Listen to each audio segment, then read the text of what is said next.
Are you looking for a retro 80s IBM style keyboard? Are you worried about poor QC and build quality on modern Model M production? Meet the Durgod Meet the Durgod Taurus K320. All right, seriously, I've been looking at this keyboard for a little while. They have really good reviews on Amazon. This TKL model that I got with Cherry MX Blues sells for $139 Canadian. So it's relatively affordable. And it has like a 4.5 out of 5 score with 2,800 reviews. So 2,800 plus people rate this as a 4.5 out of 5. That's a lot of people that really like this keyboard, and the popularity and the price certainly got my attention. It looked like it would be a great option for someone who wants a solid keyboard but doesn't care about RGB.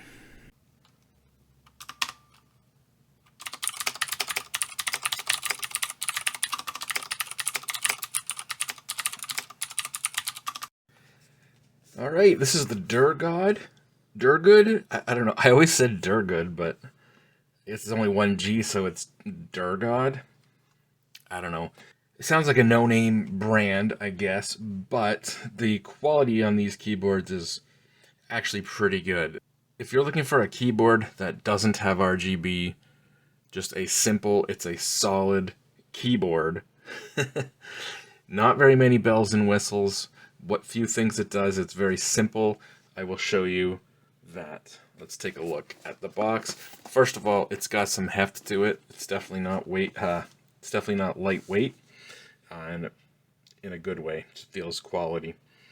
Other than Cherry MX branding on there, as we would expect, there's not much to see on the box. It looks like they probably just use the same box for all the TKL models, and then they'll have like a different box for the full-size model. 32-bit ARM processor, 1000 Hz polling rate, Windows lock and key rollover, and the Zeus engine, whatever that is. Let's take a look. Anyways, I'm not sure what this is, if it's rubber or if it's like a patch. I guess we can open this and see. I don't want to open so easily. Yeah, it's like a patch. Weird. It's rubberized on the back. Is this supposed to be like a coaster? I don't know. Are you supposed to sew that on your jacket? I doubt it. We got a manual, but honestly, I didn't read it. This keyboard's very simple in a good way.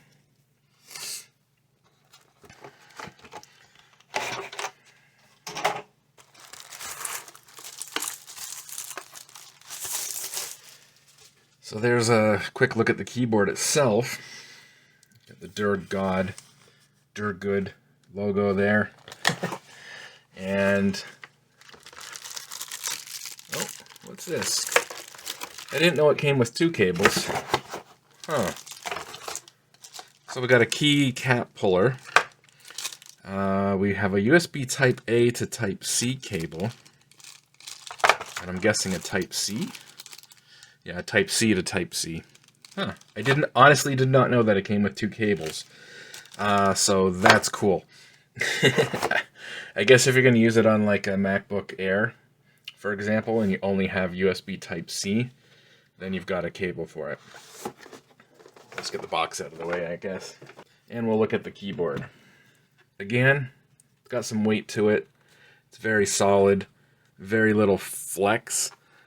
Initial impression is actually quite good. In some ways, the back, especially the way, I don't know, just the way some of this looks, it kind of reminds me of a Ducky keyboard, and I sometimes wonder if, the same company makes these. How many companies in China can make, a solid quality keyboard? Maybe that's a stupid question. Maybe there's literally 100. Maybe there's literally 100 of them. One thing I like on here is the fact the USB Type-C port is recessed. On my Ducky keyboard, that was one complaint that I had. where the Type-C port's not recessed, and when your cable is sticking out, it doesn't take much force to break the port. As silly as that sounds, I've seen several Ducky keyboards with broken USB Type-C ports, so I know it can happen. Again, here, it's nice and recessed. It's also cut in a way that the factory cable that it comes with is sort of like there's notches in here that it's going to slide into, so it's going to be even more firmly supported. But I'm not using the stock cable that it came with, as I'll show you, I guess. But yeah, again, initial impressions, good. It's built very well. It's solid. Doesn't feel like it has a lot of flex to it. Obviously got the little feet to raise it up. I always like mine raised up as much as it will go. Yes, I guess I'll plug it in. So, yeah, I'm using this cable here, which is just a fancy coiled cable. It's got the little, what do they call it? Aviation style quick disconnect thing. Honestly, it's just a cool looking cable. They're really expensive. It's almost stupid how expensive they are. So don't necessarily buy one of these cables unless, like me, you're just a complete sucker for the looks on that. Alright, so again, it plugs in like so. And it looks pretty good on here with this cable. Like I said, initially the looks on this keyboard, it's classic 80s IBM kind of Model M-esque looking. Now, initially I saw the full-size version. They do sell a full-size version, and obviously that looks, you know, even more like an IBM Model M, or a modernized version of it. You can still buy Model M's today, but they're not the same as the ones that were built in the 80s. They've got some serious quality control issues from what I've seen, and they're just not built. They're not nearly as solid. The plastic is thinner. They feel flimsy. They're not the same. And when I saw this, I thought, you know, this is kind of cool. If someone wants like a retro 80s style looking keyboard, maybe like me, you grew up with an IBM Model M keyboard, but you want something a little more modern. Maybe you don't care about RGB backlighting. Maybe you don't care about RGB lights and, you know, the thing glowing different colors. This isn't backlit, but I will say the visibility is decent. You know, black letters on white keys. It's not trying to, you know, have any kind of fancy color scheme going on. It's fairly easy to read, I think, and I like that. I also like the fact there's not a ton of this like front printed legend. You know, in the Ducky, I'll just show you something. If you can see this, it's going to be hard to see because it's going to be so overexposed, I think, on a white keyboard here, but almost every single key, CM1, scroll lock, CM2, cal, volume up, volume down, page up, page down. These also has like your F4, F7. We've got end on the page, actual page down, and home on the page up. Almost every key on the Ducky keyboards has this front printed legend, and I don't like that. It clutters the look of the keyboard, and it's very useless if you plan on swapping the keycaps. And I had swapped the keycaps on this to try this different style of keycap. If you've seen that video and you're wondering why the Ducky's gone back to stock, it's because I just prefer the Cherry or OEM profile of keycap. The way that it's angled towards you a little bit more actually makes it easier to press. I know it sounds stupid, but those keycaps I had on here, the brown ones, they're very smooth. They're smoother than these. These are a little grippier texture. And the fact they're flat, they're not angled towards you, it was harder to type on. It was harder to see certain numbers and characters. Now I can touch type, I can type without looking at the keyboard, but if I come up to a keyboard that doesn't have a number pad and I need to just type in a random number like 4758, I do need to see the numbers, and on the keycaps I had on here, they were like light brown font on a beige key. They weren't white like these. They were like a warm beige, a warm white with light brown printing on it. And again, it was easy to read the letters, but I don't need to look at the letters when I'm typing. But it was hard to read the numbers, and it was a little hard to type on with those profile of keycaps and the smoothness they had. They were a little slipperier. I ended up not liking it, and I came to the conclusion that a lot of times with keyboards, people, myself guilty, are choosing looks over functionality. I see a lot of people with these keyboards, and they've changed the keycaps, and they're going for 60%. And it's not as functional as a keyboard. And again, guilty as charged. And I realized why. I prefer the TKL. I was playing Microsoft Flight Simulator the other day, and I needed to hit pause, and I think home or end is also used in that game. And on here, when I had the brown keys on here, where is pause? Now pause is on the O. It's function O on this keyboard. And I can see that because it's got the front printed legend on the O key, but when you have the keycaps swapped, you lose that, and now it's like, where's the pause button? Look, maybe you can memorize all of this. Maybe you can memorize that this is pause, and that this is scroll lock, and then Y is insert. Maybe you can memorize all of that, and you're perfectly fine with a 60% keyboard. Good for you. I'm not. It slows me down. It is looks over function. It just is, and I'm done with that. The TKL, I was playing Flight Simulator. I needed to hit pause. It was right there. I need home or end. It's right there. And again, it's not backlit, but legibility is good. And everything else on this keyboard is very simple. Again, there's very few these front printed legends. We've got some here for the media keys, which I'm fine with. If I'm going to have anything extra on the keyboard, I would like the media keys. So yes, we've got volume up and down and play and pause. And for me, it's just mostly volume. If I need quick volume, up a little bit or down a little bit, it's just right there. But that's really it. There's not a lot of that front printed legend stuff going on here, and so it just looks a little cleaner overall. And yeah, legibility is decent. Again, I like a TKL. To me, it is the most I will compromise. Look, I like a full-size keyboard, but it takes up a lot of space, and it doesn't leave you with a lot of room for the mouse, and I get that. I want to save that little bit of space. I'll go to a TKL, but that is as much of a compromise as I want to make. So I like the TKL. I like the 80s look of this. Obviously, I grew up with an IBM Model M. I ran an IBM Model M. You may remember my old videos. I ran an IBM Model M up until 2010, 2011, 2012, when that thing finally died. The point is, I used an IBM Model M for a long time, and I always liked the gray accent keys, around the white, black printed, easy to read.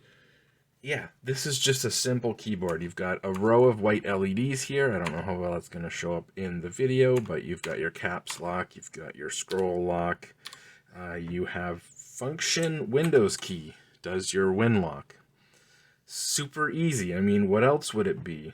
Sure, it could be a separate button, but honestly, of all things, to have one of the legends, to have an alternate function for function Windows key.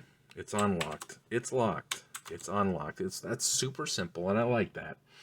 Again, everything about this is super simple. As I was saying, it's just a keyboard, but the few options it has, like your win lock, is super easy, and you got just a simple little row of white LEDs for your status. You've got some basic media keys, but not a lot of clutter as far as the front printed legends go. Again, it's solid, it's well built, detachable USB Type-C, $139 Canadian with the Cherry MX Blue switches. The price will vary depending on stock and, you know, if you go with the TKL versus the full size, or, you know, the brown or the blue switch. They got the typical Cherry MX, red, blue, brown, silver sometimes, and speed, maybe silent. But yeah, they got a good assortment of the Cherry switch selection. And again, price will vary.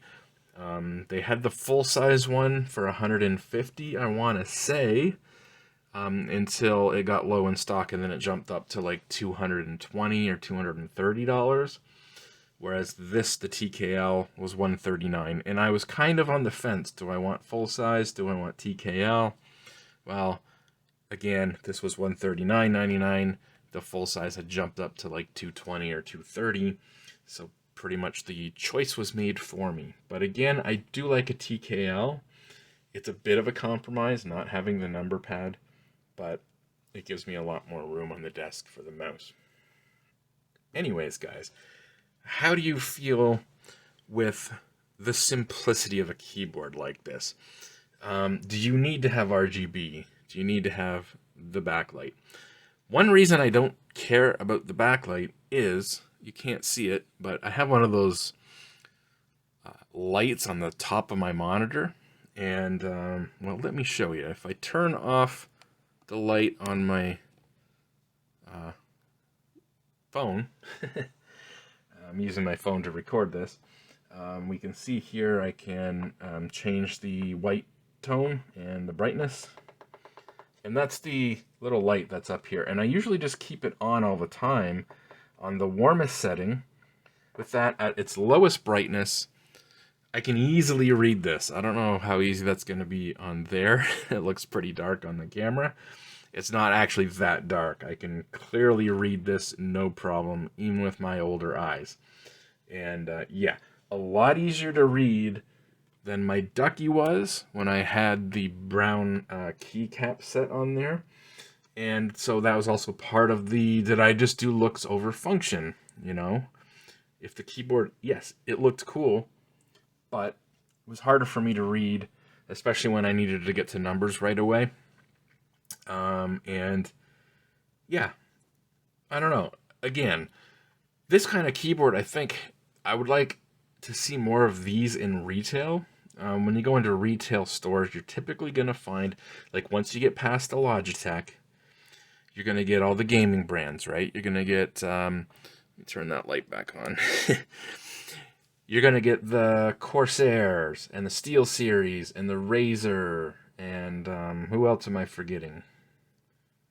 HyperX? Did I say HyperX? Corsair, SteelSeries, HyperX, Razer. You know, all the typical gaming brands, Logitech, obviously.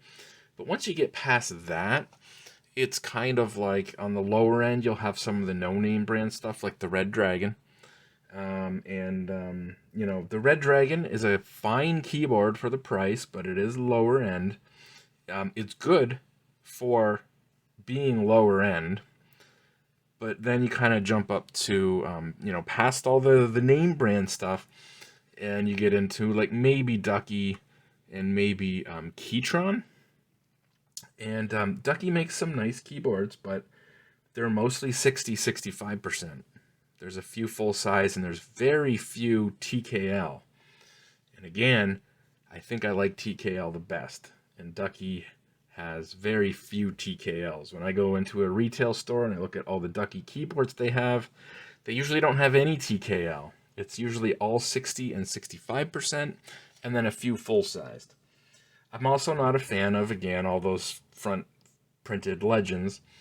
And, you know, Keychron, on the other hand, they make some nice keyboards too, but most of them are wireless. And I don't care whatsoever for wireless. And look, I'm sure the wireless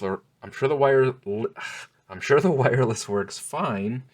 And in many cases, most of those have a mode where you can just use it wired. but I don't want to pay extra for wireless. I don't want a battery in there that could eventually explode or could eventually stop taking a charge, and maybe the keyboard won't work when the battery won't charge. I don't know. I don't need wireless on my desktop keyboard ever. And most Keychrons are wireless. So there's not a lot of this like just simple, solid, clean. It's not gaming, it's not RGB, but it's just a solid mechanical keyboard. There's not a lot of that in retail. I used to see Daskeyboard around. I haven't seen a Daskeyboard in years. So, I mean, they used to be fairly popular. I'm not sure what happened to them. But I think I would like to see more of this. And again, Durgod,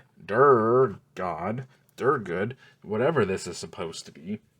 But, you know, why don't we see more of this in retail? You know, this is not a familiar brand, but it's certainly as solid as a Ducky. I mean, I can genuinely say that. It's a little heavier because it's a TKL and this is a 60%, but to the point where if you scaled this up to a TKL, they'd be about the same weight. They're solid. It's solid. It's well built. I like that recessed Type-C port. And even more to the point, if you use their cable, it's like extra, it's got that extra support, the way it grabs the sides. Yeah, and then, you know, simple white LEDs for your status. It's simple, but it's well built, and it would fit in an office. You know, does this fit in an office environment? Maybe not. And the Duckies, that's another thing with the Duckies, is they kind of come with like a random assortment of extra color keys. Yeah, I'm not huge on the way this one looks in this form, but it's got all of its legend stuff on there. And again, I tried different keycaps, didn't like it. You lose the legend. You lose the legends. And it was harder to type on. And again, it was looks over function. This is certainly not looks over function. Most people would look at this and think it's boring. It doesn't have RGB. It's not gaming. it's N key rollover and it's Cherry MX Blues. It's as gaming as any other gaming keyboard could be, other than maybe macros. You know, and it's not backlit. It's not RGB. Again, I'm fine with that. I have this on all the time. Again, turn that off. You know, I've got this this little overhead light thing on. I've got it on all the time on the warmest, lowest setting. I like the just, you know, having everything on the desk just lit up a little bit, and it's enough to read that. Very easy to read that. Again, if you grew up with the Model M, if you like this retro style, if you're not into RGB, I know a lot of people don't care about RGB. And on their keyboard, they're like, you don't need it. You just get a keyboard. This is just a keyboard. It's no longer form over function. This is a keyboard. It's solid. It's clean. It's simple. I like it. What do you guys think?